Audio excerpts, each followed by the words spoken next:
Graça e paz, irmãos. É um prazer estar aqui com vocês novamente, trazendo mais um estudo da Palavra do Senhor. É um grande privilégio. E eu gostaria de ler um salmo com você para depois a gente orar. Salmo de número 33, né? Salmo de número 33, depois nós vamos orar. Diz assim: Exultai aos justos no Senhor, aos retos fica bem louvá-lo. Celebrai o Senhor com harpa, louvai-o com cânticos no saltério de 10 cordas. Entoai-lhe um novo cântico, tangei com arte e com júbilo, porque a palavra do Senhor é reta e todo o seu proceder é fiel. Ele ama a justiça e o direito. A terra está cheia da bondade do Senhor. Os céus, por sua palavra, se fizeram, e pelo sopro de sua boca, o exército deles. Ele ajunta em montão as águas do mar, e em reservatório encerra as grandes vagas. Temam o Senhor toda a terra, temam-no todos os habitantes do mundo. Pois ele falou e tudo se fez, ele ordenou e tudo passou a existir. O Senhor frustra os desígnios das nações e anula os intentos dos povos. O conselho do Senhor dura para sempre, os desígnios do seu coração por todas as gerações. Feliz a nação cujo Deus é o Senhor e o povo que nele escolheu para a sua herança.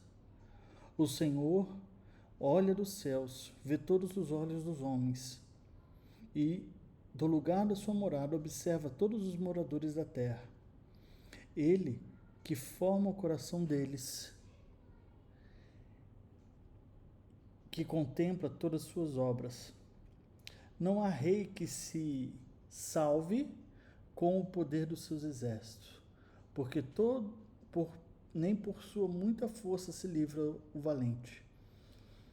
O cavalo não garante vitória, a despeito da sua grande força, a ninguém pode livrar. Preste bem atenção nesses últimos versos. Eis que os olhos do Senhor estão atentos sobre os que temem, sobre os que esperam na sua misericórdia, para livrar-lhes a alma da morte e do tempo de fome conservar-lhes a vida. Nossa alma espera no Senhor, nosso auxílio e escudo. Nele o nosso coração se alegra, pois confiamos no seu santo nome. Seja sobre nós, Senhor, a tua misericórdia, como de ti esperamos. Olha que bênção, olha que palavra. Eis que os olhos do Senhor estão sobre os que temem, sobre os que esperam a sua misericórdia. Deus é um Deus maravilhoso, é um Deus misericordioso, que é o Criador de todas as coisas, como diz aqui o Salmo, e é um convite a essa adoração, né? Uma ordenança: exultai, ó justos, no Senhor, os retos ficam bem louvá-los. Por quê? Porque os olhos do Senhor estão sobre os que temem, sobre os que esperam a sua misericórdia. Deus é um Deus misericordioso, Deus é um Deus bom, por isso que estamos alegres. Por isso estamos alegres. Glória a Deus, glória a Deus. Nós vamos orar então e louvar a esse Deus tão maravilhoso, tão glorioso, que o salmista aqui nos apresenta. Um Deus que nos ama, é um Deus que nos ama e um Deus que cuida de nós. Por isso que nós vamos orar, engrandecer e bendizer a esse Deus tão maravilhoso. Feche seus olhos, vamos orar. Ó Pai Santo, te adoro, te bendigo, porque Tu és o Deus bondoso, Tu és um Deus de amor, de infinita, Senhor Deus, misericórdia, bondade, que age, Senhor Deus, em nosso meio, que cuida de nós, que nos fortalece. Pai, Tu és santo, Pai, por isso estamos aqui, Senhor Deus, para Te adorar, para Te bendizer, para exaltar o Teu bendito e precioso nome, Senhor. Obrigado, Senhor, obrigado porque o Senhor nos salva. O Senhor não nos deixa da onde nós éramos, mas o Senhor nos salva. O Senhor transforma as nossas vidas para que possamos, ó Pai, ter um íntimo relacionamento contigo. Por isso, ó Pai, em nome de Jesus, nós estamos aqui reunidos para te adorar e te bendizer, ó Pai. Pedimos, em nome de Jesus, que o Senhor estenda sempre a tua mão gloriosa sobre nós, que o Senhor derrame o teu poder sobre nós, que o Senhor perdoe os nossos pecados e que possamos, ó Pai, pela graça de Jesus, sempre nos aproximar plenamente de Ti, ó Pai. Fortalece-nos, ó Pai, guia-nos, ó Pai, e que a graça de Jesus, ó Pai, a graça de Jesus esteja sobre nós constantemente, ó Pai. Oramos confiando em Ti. Fala conosco, Pai, em nome de Jesus. Amém. Amém, meus irmãos. Nós seguimos aqui o nosso estudo nesse dia, né? Seguimos um pouco falando sobre trechos de Gênesis, né? Falamos sobre Torre de Babel, falamos chamado de Abraão, e agora vamos seguir um pouco sobre Abraão e vamos estudar o capítulo 16 de Gênesis, que é Sara e Agar, tá? Vamos ler. Ora, Sarai, mulher de Abrão, não lhe dava filhos. Tendo, porém, uma serva egípcia, por nome Agar, disse Sarai a Abrão: Eis que o Senhor me tem impedido de dar luz a filhos. Toma, pois, a minha serva, e assim me edificarei com filhos por meio dela. E Abrão anuiu o conselho de Sarai. Então, Sarai, mulher de Abrão, tomou Agar, egípcia, sua serva, e deu-a por mulher a Abrão, seu marido, depois de ter habitado por 10 anos na terra de Canaã. Ele a possuiu e ela concebeu. Vendo ela que havia concebido, foi a sua senhora por ela desprezada. Disse Sarai a Abrão: Seja sobre ti a afronta que me faz a mim. Eu te dei a minha serva para possuíres. Ela, porém, vendo que concebeu, desprezou-me. Julgue o Senhor entre mim e ti. Respondeu Abraão a Sarai: A tua serva está nas tuas mãos. Procede segundo o melhor te proceder. Sarai humilhou e ela fugiu da sua presença. Tendo achado o anjo do Senhor junto a uma fonte de água no deserto, junto à fonte do caminho de Sur, disse-lhe: Agar, serva de Sarai, de onde vens? Para onde vais? Ela respondeu: Fujo da presença de Sarai, minha senhora. Então lhe disse o anjo do Senhor: Volta a tua serva, a tua senhora, e humilha-te sobre suas mãos. Disse-lhe mais o anjo do Senhor: Multiplicarei sobremodo a tua descendência, de maneira que, por numerosa, não será contada. Disse-lhe ainda o anjo do Senhor: Concebeste e darás à luz a um filho e chamares de Ismael, porque o Senhor te acudiu na tua aflição. Ele será entre os homens como um jumento selvagem, e a sua mão será contra todos, e a mão de todos contra ele, e habitará fronteiro a todos os seus irmãos. Então ela invocou o nome do Senhor que lhe falava: Tu és Deus que vê, pois disse ela: Não olhei eu neste lugar para aquele que me vê? Por isso, aquele poço se chama Ber-Lahai-Roi. Está entre Cádiz e Bered. Agar deu à luz a um filho a Abrão, e Abrão, e esse filho que lhe dera Agar chamou Ismael. Era Abrão de 86 anos, quando Agar deu à luz a Ismael. Amém. Até aqui, ok? Esse texto aqui, ele está dentro de um contexto maior que a gente tem visto sobre a importância do que Deus tem feito, né? O plano de Deus de espalhar a sua glória no mundo e como Deus está realizando isso através da vida de Abraão. né? E vemos que a conexão da vida de Abraão está plenamente com Gênesis capítulo 11, que é o texto lá da Torre de Babel. Então aqui nós vemos a promessa de Deus, mas nós vemos a fraqueza humana, mas também temos aqui a redenção. E a redenção, quando nós vimos aqui nesse texto, ela tem que apontar para Cristo. Então a redenção em Cristo Jesus, desse texto, ok? Nós vamos ver como isso acontece no decorrer desse texto, tá? Em Gênesis 16, então, encontramos Abraão e Sarai no momento crítico de suas vidas. Deus havia prometido a Abraão que ele seria pai de uma grande nação, como nós vimos semana passada, né? O texto de semana passada, como nós vimos também em Gênesis capítulo 12, né? O texto que nós conhecemos. Mas semana passada, em Gênesis capítulo 15, verso 5, nós vimos isso mais claramente, tá? No entanto, apesar dessa promessa, Sarai continua estéril. E aqui eu queria trazer algumas coisas. Primeiramente, duas coisas importantes. O nome ainda é Sarai, não é Sara, não é Abraão, é Abrão, tá? Ainda não é essa mudança do nome deles. Então, ainda estamos falando de Abrão e Sarai, tá?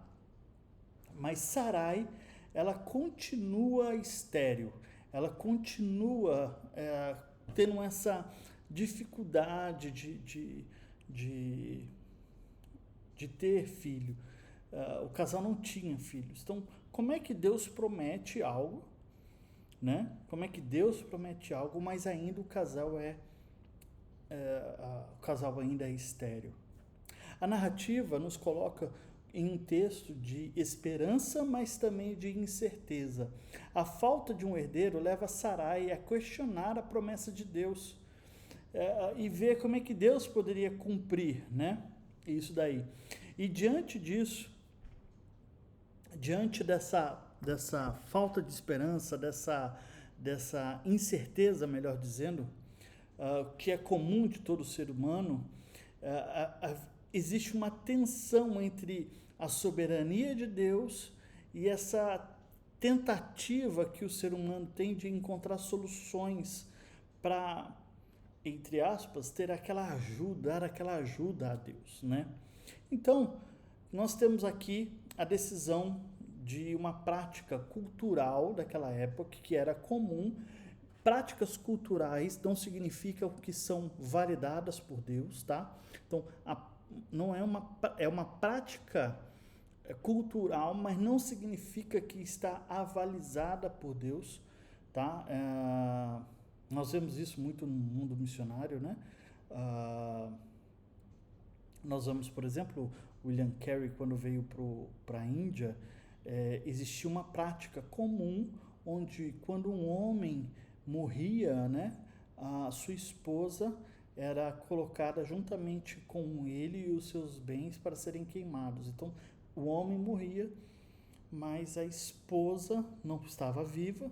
Por ela ser esposa deste homem, era ela colocada também, então, para ser queimada. Era uma prática comum, mas não era avalizada, não era algo que Deus, com certeza, aprovava. Por isso que há essa mudança na história. Então, William Carey foi aquele que deu um basta nisso. Então, há uma ação aqui cultural, uma prática cultural, mas não significa que é algo que Deus concorde, tá? Então, o que era comum daquela época? A esposa era estéril e oferece a serva ao marido, e com os filhos dessa serva seriam seus filhos, tá? Porque, afinal, a serva, ela é posse da mulher. Então, Sarai, aparentemente desesperada, propõe essa solução a Abrão e oferece a serva egípcia Agar. Esse ato, apesar de ser, como eu disse, culturalmente aceitável, mas mostra que é uma ajudinha que ela está querendo fazer com Deus para cumprir essa promessa do Senhor. Em vez de ela ser paciente na provisão do Senhor, ela prefere fazer essa solução humana do que dessa promessa. Isso apenas não introduz complicações imediatas na vida de Abraão e de Agar, mas também como nós vemos até os dias de hoje essas consequências. Por exemplo, os mundo muçulmanos são descendentes de Ismael, né? Então nós temos essa narrativa, tá? Versículos de 1 a 4 do nosso texto, nós vemos o plano de Sarai e as consequências imediatas desse plano, tá? No início do capítulo, vemos Sarai sugerindo a Abraão que ele tenha filhos dessa mulher. E Agar, ela engravida, ela tem um filho.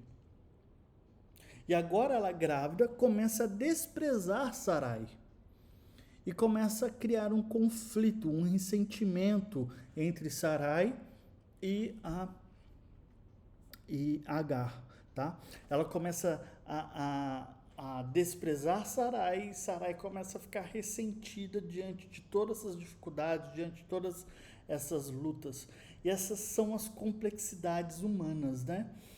Quando as promessas divinas são tratadas como uma descrença ou mal compreendidas, isso sempre acontece. A fé de Abraão e Sarai é posta à prova e as suas ações revelam a sua natureza humana falível. A decisão de Sarai resulta em tensões que são emblemáticas da natureza pecaminosa.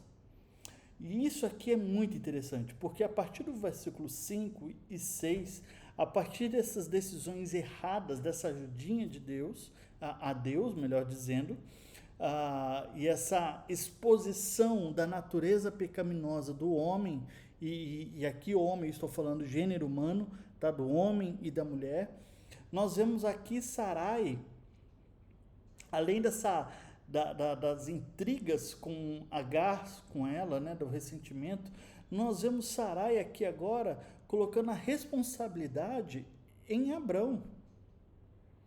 Olha só, ela culpa Abrão por essa situação. Se você vê com calma, disse Sarai a Abrão, seja sobre ti a afronta que se me fez a mim. A culpa aqui agora é de Abraão. Sarai coloca a culpa em Abraão. E que, diante disso, Abraão, em vez de tomar a responsabilidade para si, ele permite que Sarai trate Agar como ela quiser. Afinal, é mais ou menos assim,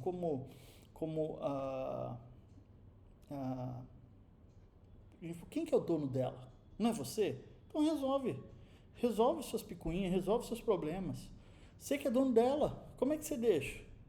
Então, é mais ou menos isso, né? Essa situação, de vez ele assumir a responsabilidade, ver os erros que estão acontecendo e colocar a ordem, ele prefere então chegar para ela e falar assim, olha filha, a responsabilidade é sua, ela é sua dona, trate do jeito que você quiser essa mulher. E Sarai, ela trata de uma maneira tão dura, tão amarga a Agar, que Agar, no seu sofrimento, prefere fugir para o deserto. Ela prefere fugir para o deserto. Lembra, deserto, fugir aqui não é ideia só de uma fuga aleatória, tá? Vou voltar para casa do meu pai, vou fazer isso, Não, é fugir para o deserto. O que você espera no deserto? Calor, frio, seca, sede, desidratação e morte. Então ela prefere fugir para o deserto. O texto vai nos dizer. Agar, a serva egípcia, encontra-se então numa situação de desespero, meus irmãos. Ela é vítima das circunstâncias usadas de uma maneira totalmente errada. Sua fuga no deserto simboliza a tentativa de escapar do sofrimento, mas também representa o estado de abandono e de vulnerabilidade.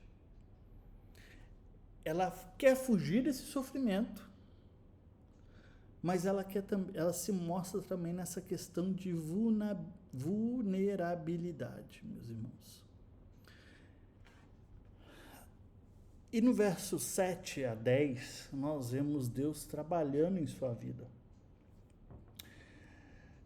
Verso 7 diz assim: tendo-a achado o anjo do Senhor. Tendo achado o anjo do Senhor. No deserto, o anjo do Senhor encontra Agar junto a uma fonte. E este é o momento significativo da narrativa, do texto que nós lemos, pois marca a intervenção divina direta nessa situação. Deus ele não está à parte da situação.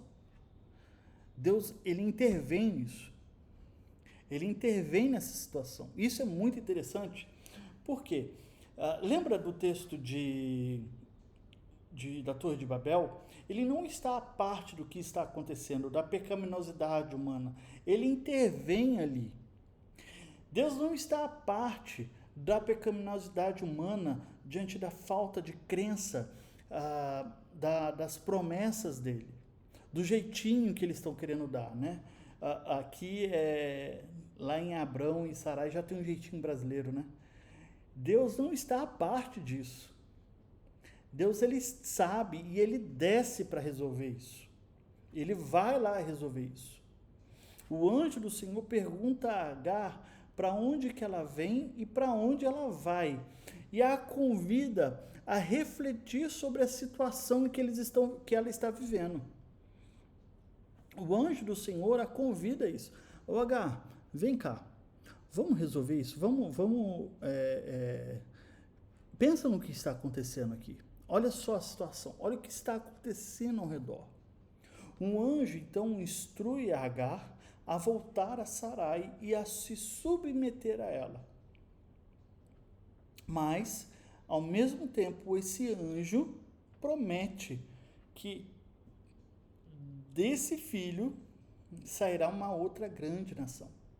E esse filho se chama Ismael. E ele diz a Agar que esse filho será pai de uma grande nação. Aqui nesse momento, em meio ao caos provocado pelo pecado humano, pela falta de fé humana, Deus está trabalhando para cumprir o seu propósito. Irmãos, Deus está trabalhando para cumprir o seu propósito. E a pergunta que eu quero deixar é: primeiro, qual é esse propósito? Se você acompanha, e tem acompanhado toda essa linha de estudo e os anos que eu trabalhei aí na igreja, você vai entender que o propósito de Deus não é um somente, senão fazer o nome dele grande sobre a terra. Ele tem um plano de fazer o nome dele grande, cada dia mais, de encher a terra com a sua glória. Esse é o propósito de Deus.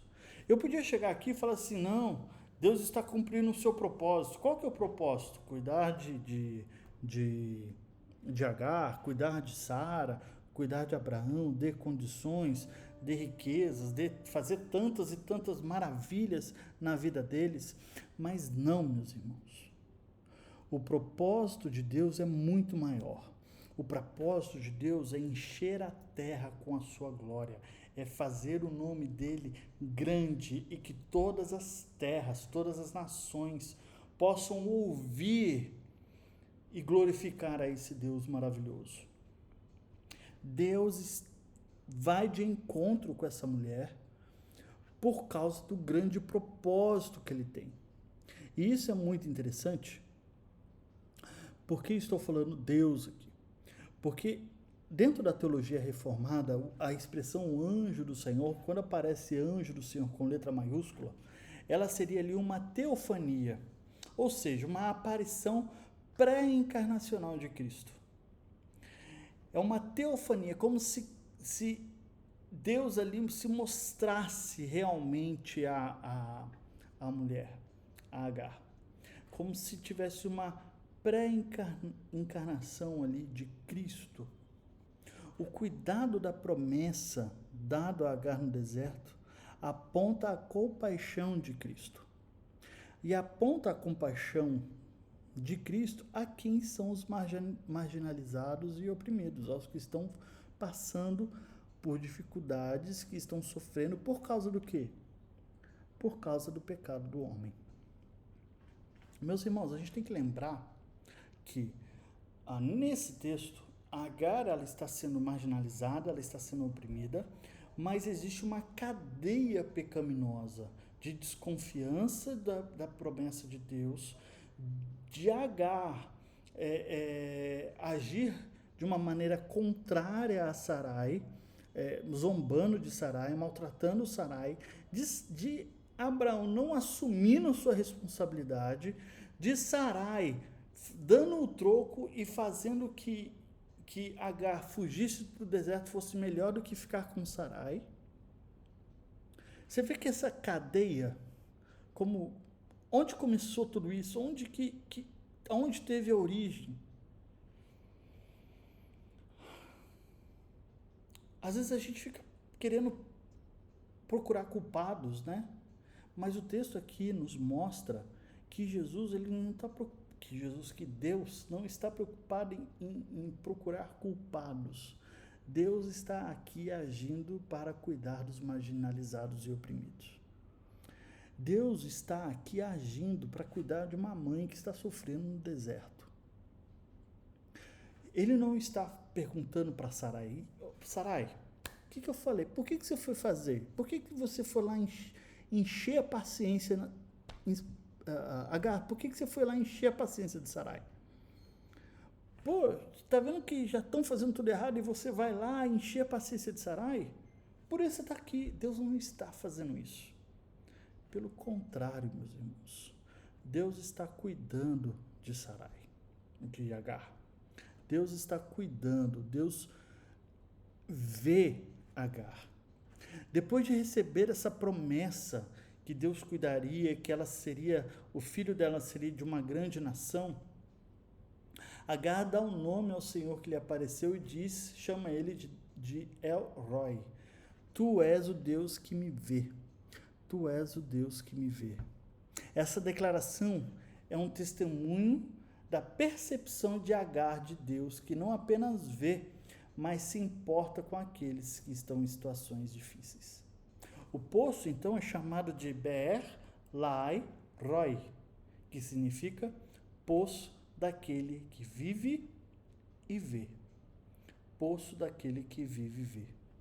Este nome de Deus é uma profunda revelação da natureza dele, como aquele que se envolve com a vida do seu povo, com a vida da sua criação. Nós temos dentro da teologia, né, temos uma série do livro de Schaeffer, né, e um deles é Deus que intervém. Nós temos um Deus que intervém na história. Deus não está apenas distante, longe, mas ele intervém na história humana. Essa compreensão de Deus como El-Roi, aquele que vê, antecipa então a revelação de Cristo, que veio salvar o que estava perdido, mostrando que Deus vê e cuida daqueles que estão necessitados. Deus cuida de todos. E aqui, meus irmãos, é interessante que a partir do verso 15 e verso 16, nós temos o nascimento de Ismael e as futuras implicações disso. Abraão com 86 anos, está com 86 anos quando nasce Ismael.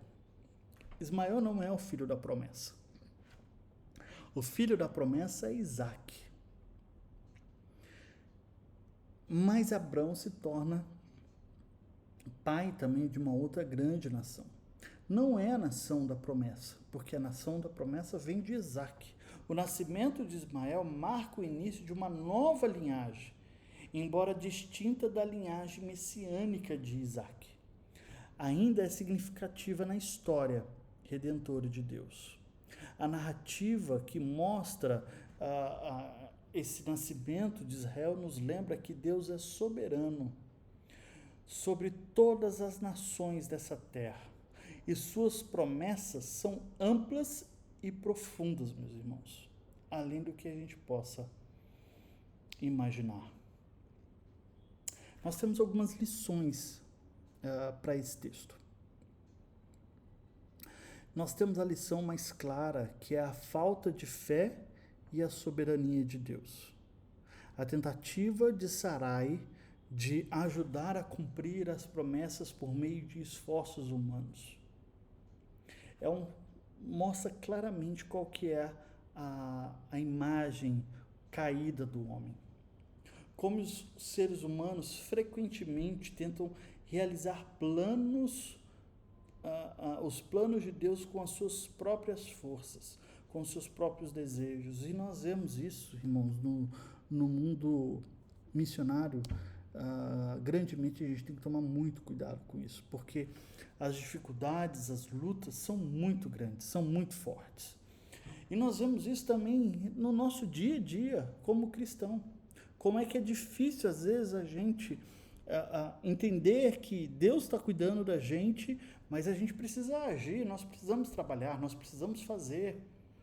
E a nossa cultura que mostra o tempo todo que nós precisamos empreender, e o tempo todo você é bombardeado com essas mensagens de onde você viu, tem que fazer isso, tem que fazer aquilo, tem que deixando o dinheiro parado, tem que agir.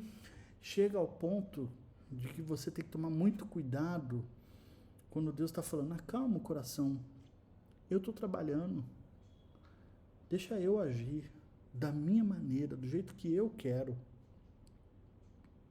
E a gente está o tempo todo buscando ajudar a Deus. Em contraste com isso, a narrativa aponta a necessidade da fé verdadeira, uma fé que confia plenamente na provisão de Deus. Essa fé exemplifica em Jesus Cristo, que é o cumprimento real dessa promessa. Em Cristo, meus irmãos, aprendemos que a promessa de Deus não depende de nossos esforços, não é do que a gente faz, mas da graça soberana de Deus, como diz lá em Efésios 2, 8 e 9. O maior desejo, a maior promessa que nós temos, a maior bênção que nós podemos ter é a salvação em Cristo Jesus. E pela graça de Deus, não depende de mim, de você, mas depende exclusivamente de Cristo Jesus. Nós não precisamos dar uma forcinha, dar uma ajuda, nada disso. Depende exclusivamente dele. Outra, o anjo do Senhor prefigura, como eu disse, Cristo, é uma teofania. A história de Agar nos lembra que Deus vê e se importa com aqueles que são marginalizados. O que eu estou querendo dizer com isso, meus irmãos? A ação de Deus, a Agar, Deus não perguntou para ela quem era o culpado. Deus não veio com o chinelo na mão e falou assim, eu avisei, e agora? Olha o que está acontecendo. Deus não veio fazendo isso. Deus agiu. E isso, meus irmãos, é algo bem interessante. Por quê? Porque mostra que Deus não é um Deus só de cristãos. Deus não é um Deus somente dos descendentes de Isaac. Mas Deus faz cair chuvas e bênçãos e faz o sol nascer sobre a vida de justos e injustos. Deus faz com que as bênçãos cheguem na vida de crente e não crente, daquele que é de Isaac e aquele que não é de Isaac, de Ismael. Deus é um Deus que ama abençoar o seu povo, mas não significa que ele não abençoa aqueles que não são seus. Eles abençoam, sim. Deus abençoa. Deus abençoa aqueles que não são seus também. E a gente precisa entender isso. Porque isso me ajuda, meus irmãos, a entender que diante desses marginalizados, maltratados, esquecidos pela sociedade, Deus às vezes nos chama não só para pregar o Evangelho, que é muito importante, que é o primordial. Mas às vezes a nossa ajuda é para tirar a pessoa e dar dignidade para ela. Porque salvação, Deus vai trabalhar no coração dela depois. E ela pode chegar e falar assim: eu não quero nada, Deus, mas você foi um alvo para alcançar de Deus, um alvo de Deus para alcançar, para as bênçãos dele alcançar essa vida. Então nós precisamos entender sempre que as bênçãos do Senhor não são somente para aqueles que são seus. E aqueles que são seus, que eu estou dizendo, para os cristãos, para os tementes a Deus, para os filhos, aqueles que são regenerados, para os justificados. Mas as bênçãos do Senhor são para todos. Deus faz cair chuva para justos e injustos. Deus faz com que o negócio, o comércio, frutifique para justos e injustos. Deus faz. E por último, meus irmãos, Ismael e a promessa da graça. Ismael não é o filho da promessa, mas ele recebe a bênção de Deus. Isso nos lembra que a graça é ampla e inclui tanto os que são dentro quanto os que estão fora. A promessa feita a Israel é um precursor e a inclusão dos gentios A promessa feita a Ismael é um precursor da inclusão dos gentios na promessa da salvação, que é realizada em Cristo, como diz lá em Romanos 9, 6 a 8. Em Cristo, vemos a salvação oferecida a todos os povos, tribos e nações. A bênção de Ismael é um sinal do plano redentor de Deus, é incluso a todos. Cristo, como verdadeira semente de Abrão, que depois vai se mudar para Abraão, é aquele em que todas as nações serão abençoadas, de Isaac ou de Ismael, em Cristo Jesus. Em Cristo Jesus. Mas vai chegar um dia em que Deus vai separar isso, em que Deus vai separar aqueles que são seus e aqueles que não são. Mas isso, meus irmãos, é algo exclusivo de Deus, não é do nosso feitio, não é da nossa alçada. Deus que vai fazer. Enquanto isso, eu prego o Evangelho, eu continuo pregando o Evangelho e sendo canal de bênção para todos. Prego o Evangelho para todos e sou o canal de bênçãos para todos, sendo dele ou não. Por quê? O plano de Deus segue. Deus deseja que a sua criação, a terra, seja enchida com a sua glória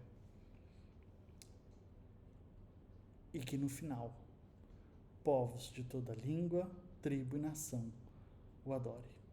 Deus os abençoe. Fechar os nossos olhos. Deus Santo, nós queremos te bendizer e te adorar e te louvar, Senhor Deus, porque a tua promessa, o teu cuidado é algo maravilhoso e o Senhor tem feito grandes e grandes coisas em nossas vidas.